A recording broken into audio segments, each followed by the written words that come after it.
peuple à se sentir à déplacer à que nous voulons comme protection. Ici c'est opportunité à travers image tout mais un peu comme c'est la bino message tout problème oyo ils ont dérangé peuple. Mpatiki mboka amoni kete ezosimba lisusu te abimi na ye ake koluka libanda.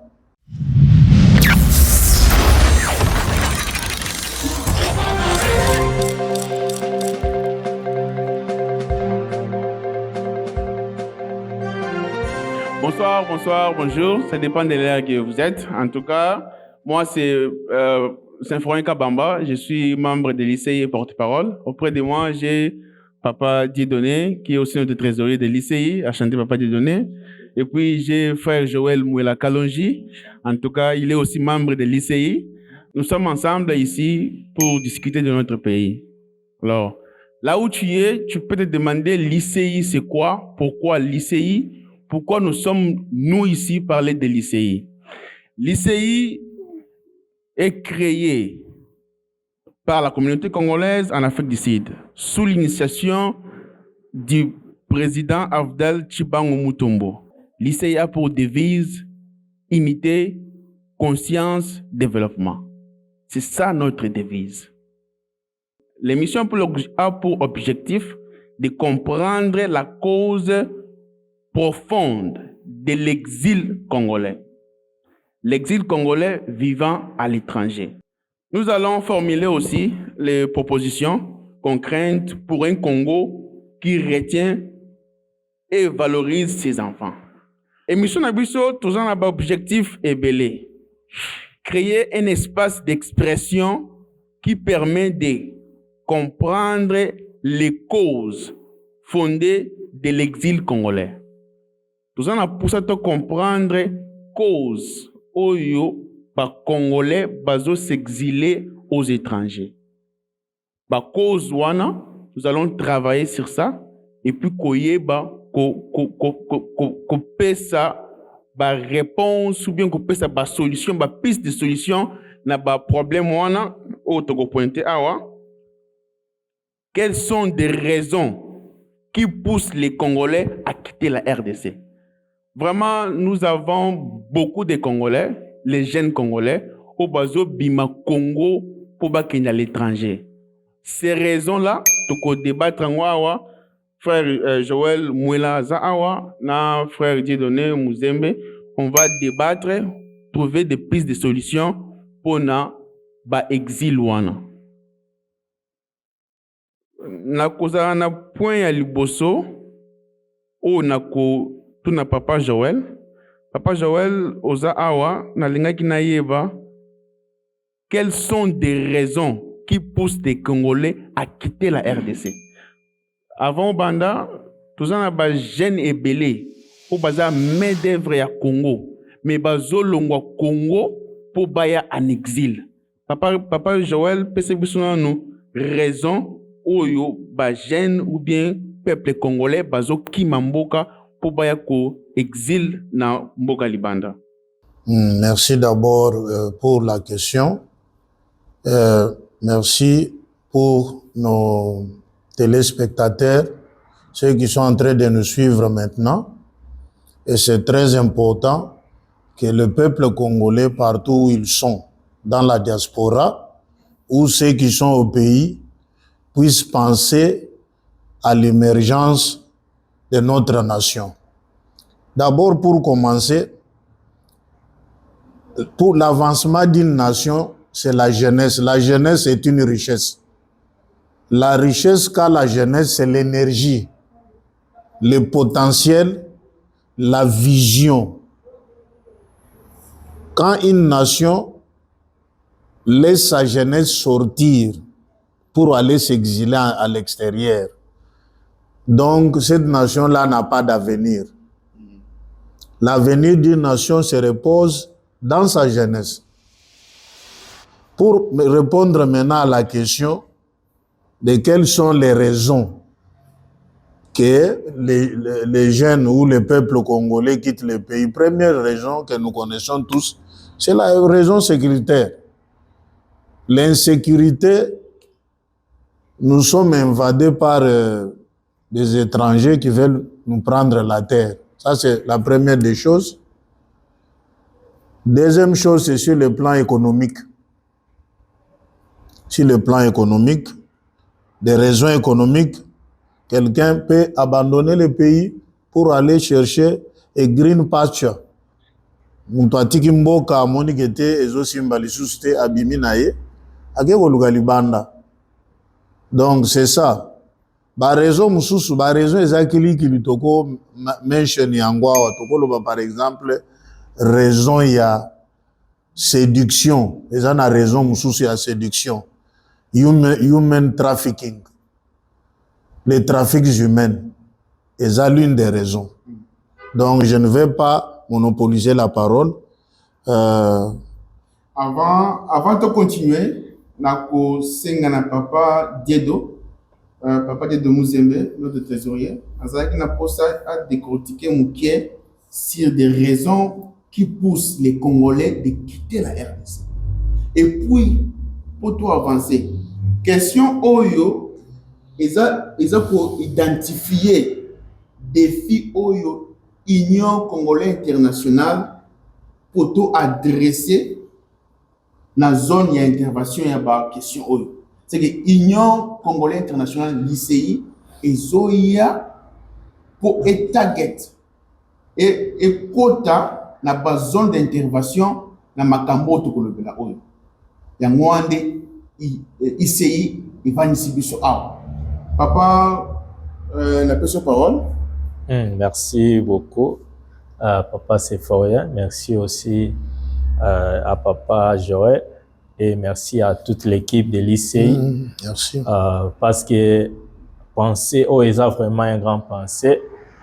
Nous en avons ça toutefois il y a que topé cet éclairage na haut tozo vivre to ba penser tozo nango sauf que lumière peut-être que ça a quitté ici possible opportunité à travers ba image to meka un peu comme c'est la bino message to ba problème oyo ezo déranger peuple. Et par rapport à la question oyo notre présentateur a Tuningai à travers Ninoza Kosala que enfin que population à s'exiler libanda Atikambo Kanae et j'ai suivi aussi notre papa la manière dont il a exposé cela. Donc ils en a biloko izo sala que population abîme. Tous en a d'un facteur économique, tous en a facteur où ils politique. Et tu es aux arts qui n'a parti mon corps quelconque, une fois ba pensée na yo isa correct te na bango et ba komi koluka enfin qui va détruire yo to ba komi kolukisa yo. Et des choses aussi comme des guerres où il sali que peuple abima na territoire wana aluka mboka oyo eko protéger. Donc protection ana tellement ezate peuple à se sentir que a déplacé à que nous koluka oyo isa comme protection. Et d'une autre manière aussi, d'une façon aussi économique, n'est pas Joël à lobby. Donc la population, na économie, a sa première facteur et développement en Boka. Lorsque la population a sa faible, les pays en question, ils ont développé. Yango, c'est tout le monde à Chine, c'est parce que ba construire développement dans la Katia peuple, peuple à comprendre. Et si je peux ouvrir une parenthèse, il y a Woloba été Eza Nabamboka Ebele, ou Bazotang Sabana ke classe en réalité, les gens partent à l'école étudier pour Namboka. Mais le Congo, on nous a pas encore expliqué qu'on étudie pour le pays. Nous croyons que tous autant pour Nabiso toko mariche toko manine, tandis qu'il faut des autant pour Namboka. Et c'est par là tout comme un peu pour soulever les sous. On doit adresser le mécanisme pourquoi les jeunes Congolais s'exilent aux étrangers. Alors, il y a des défis au lycée pour nous résoudre. Il y a des défis d'intervention. Alors, le lycée va intervenir dans ma camion. Dans une autre avancée, nous avons papa a simbi économie, a simbi politique, manque d'opportunités, gouvernance, chômage. Ce sont des choses où ils ont salaqué les jeunes Congolais, babima libanda ya Congo, pour s'exiler en dehors. Tout simbi politique, tout simbi surtout sécurité. Biso nyonso ba Congolais toyebi toza agressé par les Rwandais. Alors, c'est l'une des raisons où le peuple congolais bazo s'exiler aux étrangers. Alors, nalinga ki avant de continuer, toute la question à mi balé, comment percevez-vous la vie à l'étranger? Yo oza libana mboka, okimi mboka pour la guerre, okimi mboka pour l'économie, okimi mboka pour le chômage, ce qu'on se retrouve libanda ya mboka. Spécialement en Afrique du Sud, Papa Joël, dengni ozo mon vie en Afrique du Sud. Dengni nous ozo trouver vie, na yebi ki okimi mboka, na yebi ki okimi pour l'économie, ou le bien wanzala, ou le bien marambo belé, ce qu'on dengni ni ozo percevez-vous la vie aux étrangers? La vie à l'étranger, bon, il faut savoir que, comme on dit en Chiluba, donc, ce n'est pas chez nous, c'est à l'étranger, vous venez bien de le dire. À l'étranger, d'abord, vous n'êtes pas chez vous, ça c'est un. Psychologiquement, quand vous vous réveillez le matin, dès que vous sortez seulement de la maison pour aller au travail. C'est une autre langue qui est majoritaire là-bas. Il y a des gens d'abord, les autochtones de ces pays, qui protestent contre nous. C'est la première des choses. Là où nous allons à l'Omafez ou à la zone pour avoir des documents, l'obtention des documents, c'est un autre problème. Donc, la vie à l'étranger, c'est difficile. Ce n'est pas une vie facile. Donc, être à l'étranger, c'est une vie difficile. Ce n'est pas le paradis, comme les gens pensent que quitter le Congo, venir ici à l'étranger, que ce soit en Europe, que ce soit en Océanie, que ce soit en Australie, que ce soit dans des pays africains comme l'Afrique du Sud, ou le Kenya, ou le Nigeria, partout là-bas. On est mieux que chez soi. Ok, merci beaucoup pour l'intervention. Nayoki a mentionné le komoko lobina na Chiluba. La kisike et pas ya batu ozali kolo anzete. Olinga te esika oyo ozali. Ozana Cape Town, ozana Johannesburg, oza partout na diaspora. Yeba ke eza epa na yote. Même na ID na yo, pa okomake oza congolais. Alors, c'est aussi message de nos congolais nyonso. Mi yeba ke oza congolais. Yeba ke oza na chemise ya bien ya kubatela. Yeba ke mboka na yo de chemise na ya bien ya kubatela. Alors pour tous les Congolais, yeba ke oza congolais. Papa Dieudonné, na zokende pe pona yo, comment tu trouves la vie aux étrangers? Comment percevez-vous la vie aux étrangers? Tu es aussi en Afrique du Sud, vous êtes précisément à Cape Town. Comment tu trouves la vie? Merci Soussou pour la parole. Il y a vraiment vie à l'étranger comme Papa Joël Aoutikoloba. Ce n'est pas vraiment facile. Et surtout, tout ça, on va penser vraiment pour Nambo Cannabiso. Mais la vie en étranger, ce n'est pas facile. Parce que tout ça, on va fighting, tout bitumbo, tout ça, kutana yango. Ils ont la carte en mboka, ils ont permettre de évoluer état qui autochtone, état qui aux avantages en mboka. Parce qu'il y a des avantages, mais ça réservé juste pour naba mboka. Donc tant que au communant nous en mboka, il y a des difficultés où ils ont pour empêcher ou atteindre quel que soit l'objectif aux gens, quel que soit la pensée dans aux aramakasi, au salero. Mais il y a quelque chose to ba limite mon bâti enfin qui au atteindre place bango bazalité. Mais ce que nous autres percevoir na koki koloba ezake il y a quelque chose au bazo tangi sabiso oyo kopesa biso capacité afin que tokende kotonga epa na biso. Awa toza lokola na kati ya formation, malgré tozomona yango pasi, mais pasi oyo permettre biso ntango tokozonga tozala na capacité ya kotonga, parce que bao baza kuna na Congo bazo percevoir nde biso tozomona te. Biso toza déjà ya kokuba na ba difficulté tomoni réalité ya mokili. Donc lorsque toko descendre na mboka na biso toza na facilité ya kotonga yango. Donc c'est un peu ça. Merci beaucoup Papa Dieudonné, notre trésorier de l'ICI, pour l'intervention. Papa Joël, vraiment nayoki yo attentivement. Nayoki o mentionné ba difficulté belé libanda mboka. Alors, tant qu'on mentionne wana et pousser nga lisusu na bakisa question mususu parce que question ezolanda oyo eza justement parce que au pesi ba argument ya yo oyo ozomona libanda mboka. Alors, souhaiterez-vous rentrer un jour en RDC? Mais bien sûr, je souhaite rentrer à mon pays. D'abord, mais rentrer pas comme quelqu'un qui est pourchassé. D'abord, premièrement, je rentre, j'ai fait un état des lieux comme un homme de famille. Je suis marié, j'ai des enfants.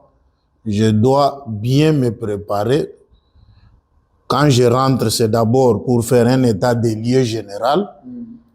Et puis, je retourne ici pour dire à ma famille que voilà ce que j'ai vu là-bas. Dans un domaine là où on peut investir, où on peut travailler, par exemple, il y a des terrains là où quelqu'un peut investir. Par exemple, ferme, des champs, vous pouvez être fermier, vous pouvez avoir des vaches, vous pouvez vous donner dans... Il y a beaucoup de divers domaines au Congo. Et puis pour rentrer là-bas, on doit se préparer intellectuellement. Vous avez d'abord un papier que vous avez gagné à l'extérieur du pays, une connaissance que vous avez, et puis quelque chose dans la poche. Parce que là-bas au Congo, on ne rentre pas seulement avec la bouche pour manger ce qui est là-bas. On rentre avec la tête. Le Congo a besoin de têtes bien faites, un bagage, et puis quelque chose dans la poche. Sinon, egoya kokoma lokola na zonga kina 2022 ao. Tokende tokomi kuna 2 jours, 3 jours après, muntu moko ayo mboko crise moko mpiaka. J'ai dit non papa. Toi tu viens d'arriver, tu commences à crier mpiaka.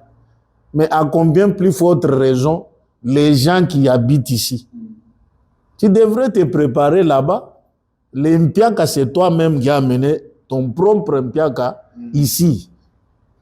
Donc, c'est ça ce que je peux dire s'il y a quelque chose qu'on peut ajouter. Merci beaucoup, Papa Joël. Papa Joël Mouela, merci beaucoup pour l'intervention. Nazonga Mouké et pas trésorier Nabiso Aïsei, Papa Dieudonné. Papa Dieudonné, on mentionnait la souffrance, on mentionnait la difficulté aux rencontrés dans Mboga Libanda. Alors, souhaiterez-vous rentrer un jour au pays? Vraiment, merci pour la question. Il y a esa question mo ya mutu ya ezobima easy tango bozo poser yango. Mais kati nango ils ont ba challenge ebele. Parce que on dimoti ka point A, oya na point B, mais en arrivant na point B, on dit zonga na point A. Donc na oloba toujours oui. Parce que mutu moko te aboyaka mboka na ye. Kongo aza lokola mama na biso. Quel que soit beauté oyo baby, quel que soit azo éclater lisusu beauté te to aza lisusu belle te, mais atikali toujours mama na biso. Awa toza na pays et adopté biso endimi biso pour un instant, mais on a toujours le pensée à vous retrouver au aza comme mama na biso. Donc par là na okoloba oui. Toujours na pensée. En tout cas, merci beaucoup pour l'intervention. Au le bilan Ozongi, ba opportunité nini après avoir vivre en Afrique du Sud, oko apporter Namboka. Parce que oko baga ki non Zongi, ba opportunité, tu apportes quoi? Vraiment question yo Et ça peut pour la ICI. On a posé ça vraiment, peuple congolais, nous, sur ce qu'on a kabiso. L'ICI, ils ont formé communauté moko yamakasi, communauté moko solide et engagée pour la reconstruction du pays. Et là, c'est que l'ICI, ils ont s'engagé. L'ICI, ils ont s'engagé pour la construction, pour le développement, pour la unité et puis mettre en conscience les Congolais nyonso. Yo oyo vanjo lobi ke ICI eza ya banani te. ICI eza ya peuple congolais nyonso. ICI eye pour na ko telemisa ba valeur ba congolais. ICI eye pour na ko unir ba congolais nyonso. Yo koloba ke pour anini kaka ICI. ICI eza organisation oyo eye pour na ko changer, izo amener biso na développement. Ozo zonga, ozo salaboyi, ou salaboyi.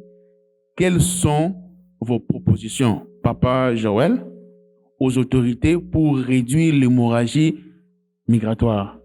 Parce que il faut passer ma proposition. Oyo, ba konzia mboka, ba kosala pour réduire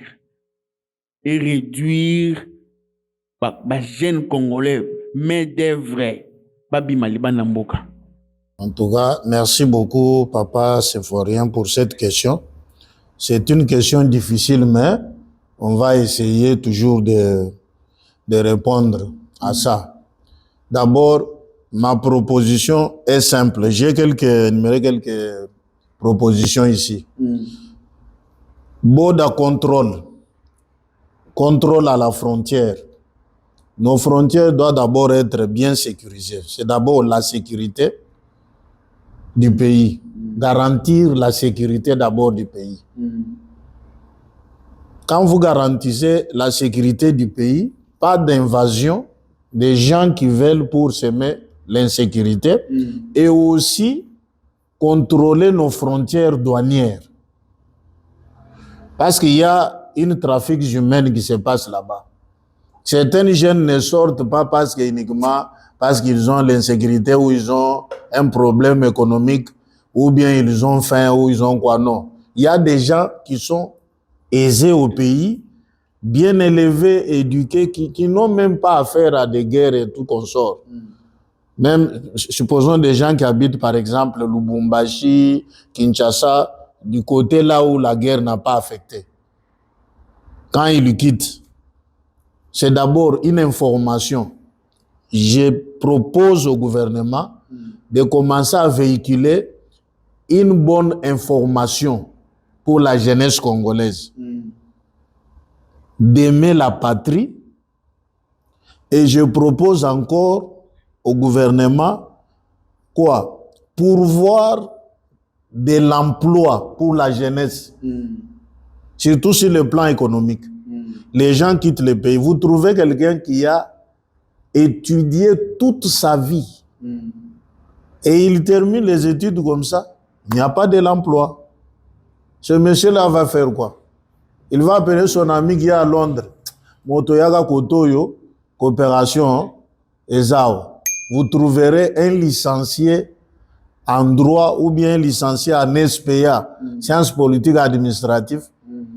Il devient ici, il arrive ici, car garde, car watch.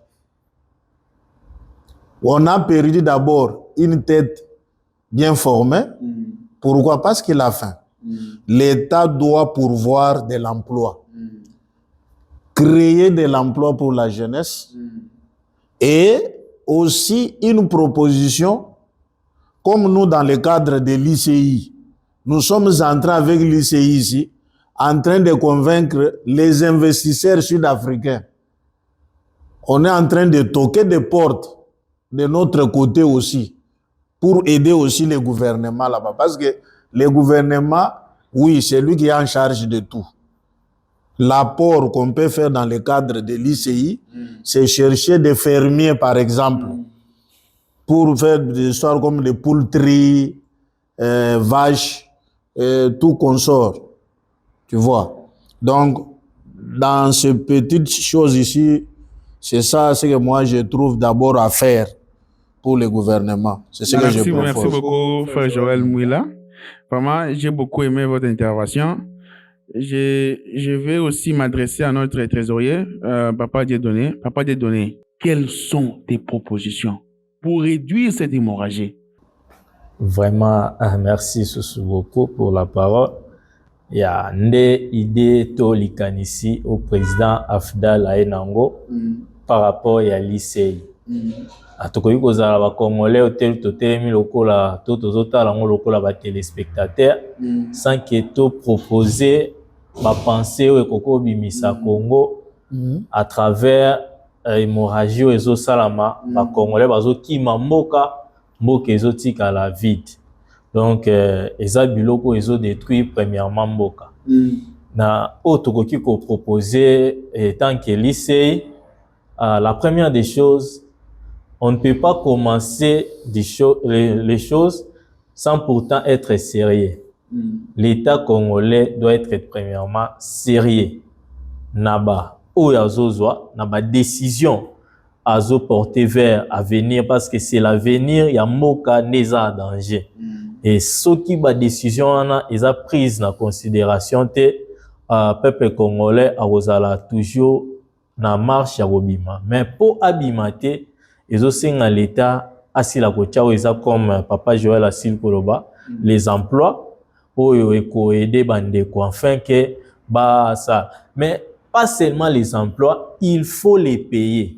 Parce qu'il y a ces gens-là au bazo sala, mais ne sont pas payés. Et comment ils vont vivre? Et batouana na place basala bakomi koluka ko yiba, bakomi koluka ko détruire aux sous mboka. Donc c'est quelque chose où il faut toter les mêlés. Et ça les sous na babiloko yo o to bengi yango les mérites. Donc ezate ozotia mutu na poste parce kazande konayo, parce que ozana connaissance nae, mais otia mutu o yazo mériter na place wana. Et c'est là ekoki ko changer nini ya Congo. Et na ba idée o ezali comme ya ICI, il faut l'État à changer système éducatif ya mboka. Parce que par là les sous ekoki komema o eza comme changement. Tozo mona yango exemple comme la Chine o a vu population à robotiser, bon, cela veut dire comme ici bon local informatique pour naï. Et cette population après avoir posé connaissance bazongi na mboka ba travailler mboka pe mboka na bango lelo soki tozo citer quelques pays où eza ko ça l'émergence, la Chine fait partie.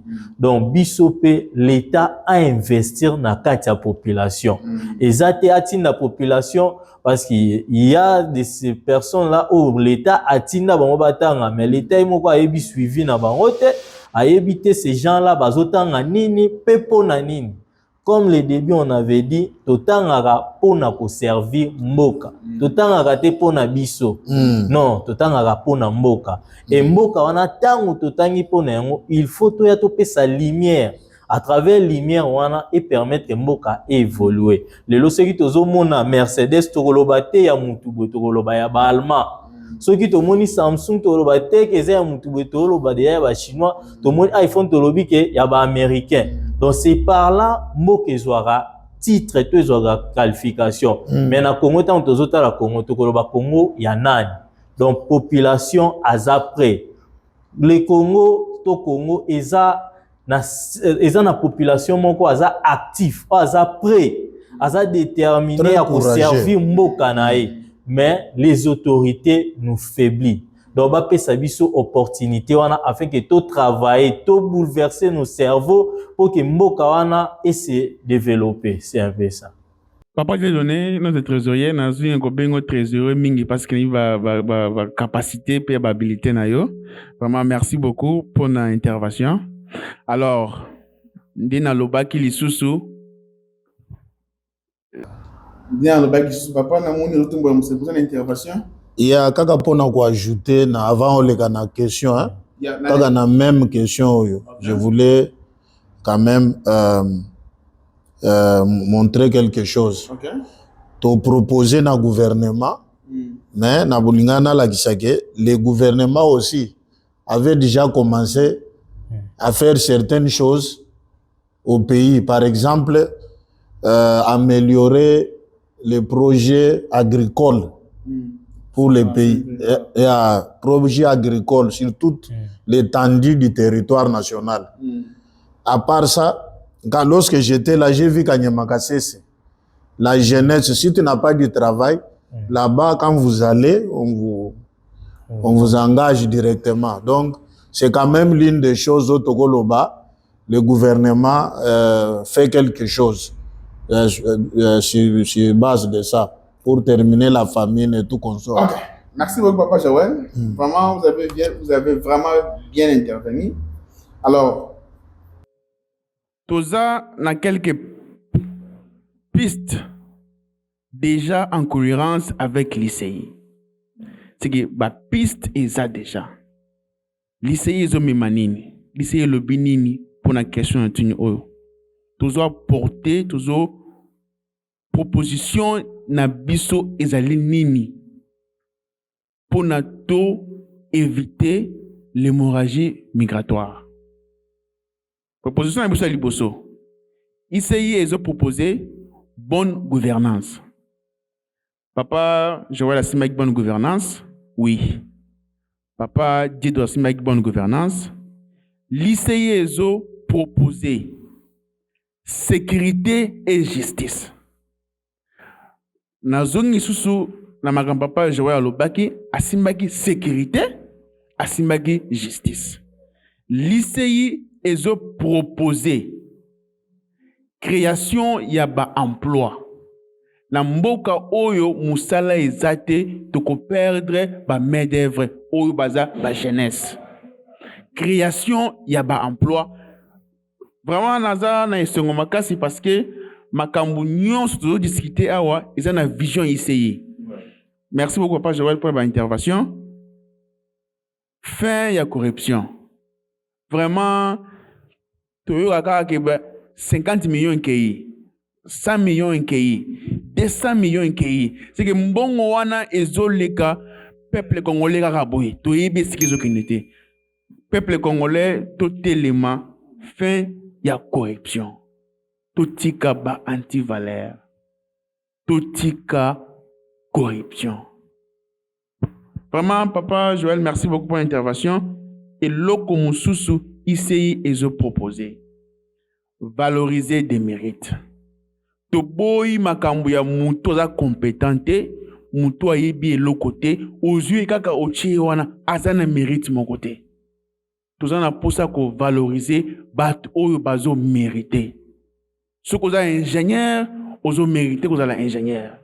Toboya que le kolaza mwana enoko nanga nazo ena chaye.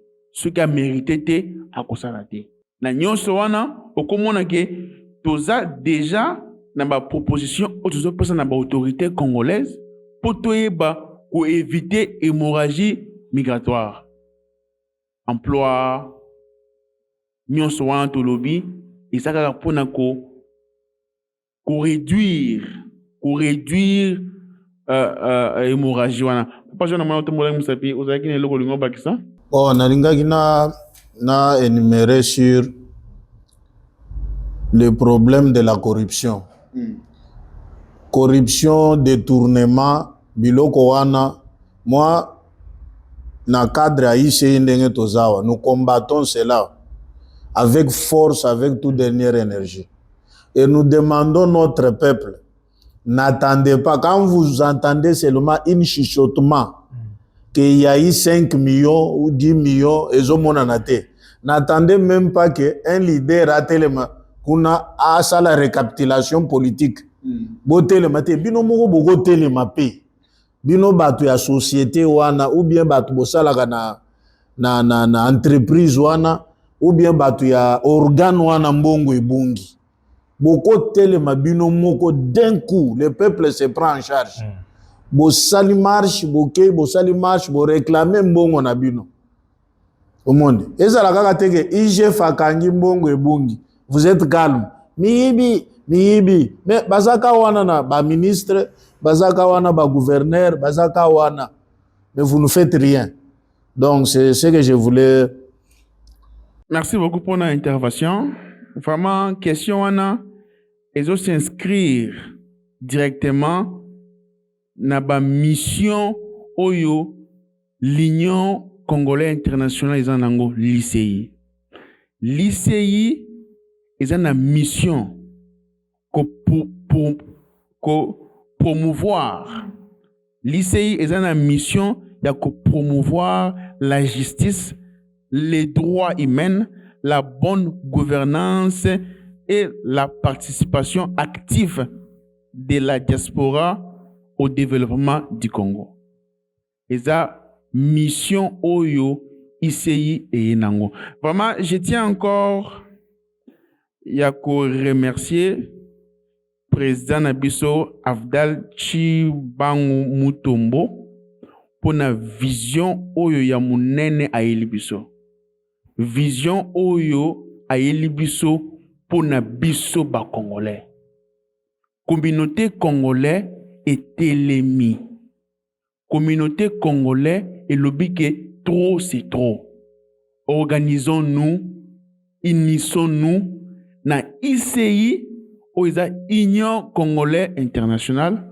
Vraiment to meka ko la musa conscience na biso to se unir lisusu pour na développement ya mboka na biso. Vraiment président Afdal esika ozali tozo remercier au makasi. Vraiment vision oyo eza vision moko munene. Communauté oyo eza communauté moko munene oyo ezo pousser peuple congolais à téléma. Oyo ezo pousser peuple congolais à la conscient. Oyo ezo pousser peuple congolais à s'unir pour un développement mboka. Prière na biso eza que mouvement organisation oyo ekende partout. Yo esika ozolanda biso yaka tozo invité mutu nyonso esika nyonso Congolo pesa mili yaka landa ba règle ba norme ya ICI na chaque institution za na ba règle pe ba norme nango ICI eza déjà wana ba règle na ba norme nango oyo tozo landa pe oyo tozo bundela komba nini yo mito bike ICI ezobundila komba nini na obaki na mentionnaki yango susukiza ko promouvoir la justice, les droits humains, la bonne gouvernance et des participations actives de la diaspora au développement du Congo. Devise ya ICI. Unité, conscience, développement. Ils vont apparaître un peu simples, mais très forts. Quand on voit dignité, tout le monde a United States, tout le monde a Makasso, ça veut dire que si le peuple s'unit, ce qui bisogno sur le Congolais, to sangani, to tiens conscience. Tokozanga se développement tokozanga comment se développer. L'ICI a pour devise unité, conscience, développement. Unité, conscience, développement. Ça doit rester dans nos têtes, notre devise. Unité, conscience, développement. Papa Joël, totika na mwabangonga réseau kende vraiment na ingaki na pesa o parole suka na nyonso to uti koloba awa na tuni mwa ba question o intervenant qui m'a bien makasi na mwa ba intervention na yo ezokende na vision ya ICI na peso 30 minutes o mekempe ko lembo ali susu ma pensée na yo. Oui, en tout cas merci beaucoup. D'abord, je remercie tout le monde, je remercie le président Afdal, Papa Dieudonné, notre trésorier, et vous-même, Papa Symphorien, et tout le monde, même ceux qui sont les caméramans aussi. L'anglais est en train d'interférer quelque part, il faut comprendre. Bon, de tout ce qui s'est passé ici, c'est l'amour de la patrie. C'est l'amour de notre Congo, comme Papa Dieudonné l'a dit à l'introduction, de notre mère patrie. Donc c'est difficile aujourd'hui de trouver les jeunes qui s'unissent pour penser pour leur pays. Au moment où nous parlons ici, où nous sommes là en train de débattre pour notre pays, il y a d'autres jeunes qui sont dans des bars, dans des histoires, c'est là qui se battent par-ci, par-là. Mais ce que nous sommes en train de faire, Dieu est en train de coter aussi. Même quelque part dans la Bible, j'ai oublié les chapitres et les versets, on dit « Prie pour ta nation car ton bonheur en dépend ». Donc, quelque part là, notre bonheur, notre prospérité, green pasture que nous sommes venus chercher ici, à l'extérieur, à l'étranger, est attaché à notre mère patrie. Vraiment. Donc, c'est là où je vais, dans le cadre de ICI, réveiller la conscience du peuple et de la jeunesse congolaise. Partout dans le monde, que ce soit en France, en Belgique, en Espagne, la diaspora tout entière, partout où ils sont. Nous sommes là pour éveiller votre conscience. Nous ne sommes pas là derrière votre argent ou derrière quoi, non. Nous avons vu des mouvements par-ci, par-là. Nous respectons tout le monde et nous aimons tout le monde.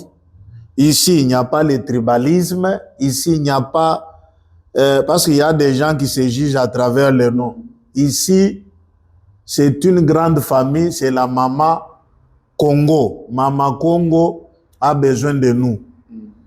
Étudier, ayez de l'intelligence, ayez des papiers, travailler, amener quelque chose au Congo. Il faut commencer déjà une campagne de convaincre nos boss au travail pour aller investir au Congo. Aujourd'hui, kaka boss na yo wana obandiko solola na ye, surtout ba fermier. Boyebisa bango kaka makambo ya minere te. Congo is rich. Congo is rich. Yourself, you don't know what is in Congo. What kind of resources we have. En tout cas, Papa Joël, merci beaucoup pour notre intervention. Avant d'appeler ça Papa Dieu de Liloba, nous avons rappelé Jesus. L'ICI est une organisation non gouvernementale, indépendante, à but non lucratif. Na bakisi na likamolobi to yeli mbongo te. Eza à but non lucratif. Yeli mbongo te. L'ICI a pour l'ICI est vrai pour l'unité, la solidarité, la dignité, la justice sociale et le développement des Congo en diaspora et au Congo. C'est vraiment clair. Bayeli mbongo initiation ya président Nabiso Afdal ezo bundela makambo na ntango awa. Dignité, justice sociale, solidarité, développement des Congolais au Congo ou au diaspora. C'est ça notre but. On a des visions oyo président Nabiso azanango. Papa des données, tozo pour sanata, na pesu un peu liloba na makamyo stolobiawa, vraiment o mekempe ko limbola lisusu. Ok, merci encore Papa Symphorien. Merci aussi à Papa Joël. Et on a remercié sous l'initiateur, nous avons pensé président Afdal Chibangu et na média où azo sunga fait que tout le monde en a partout aux Ali et Papa Chris Alter. Vraiment la PCI, bon, merci pour l'initiative. Vraiment autre aussi qu'on relever les lots et ça juste bas débit. Mais bon continuer toujours Kolanda, beaucoup zoa oeza comme toutes nos pensées et surtout kobanga teyo pe oza musika toza na posa na yo. Pensez oeza kaka pona biso te ba oto fandia peut-être que ça na idée moko eza ko échapper biso yoka mtoza na ngo. Donc tozo zela yo oya ko bimisa ngo vraiment merci et mbote na bino nyonso esika boza. Ouais. Vraiment merci beaucoup. Merci na notre directeur à médias, Chris, pour la musala qui toka zo sala. Merci beaucoup pour nous inviter à nous parler pour nous penser na bango. J'ai vite compris que non, nous avons des têtes capables de changement et de développement. Nous avons des têtes conscientes.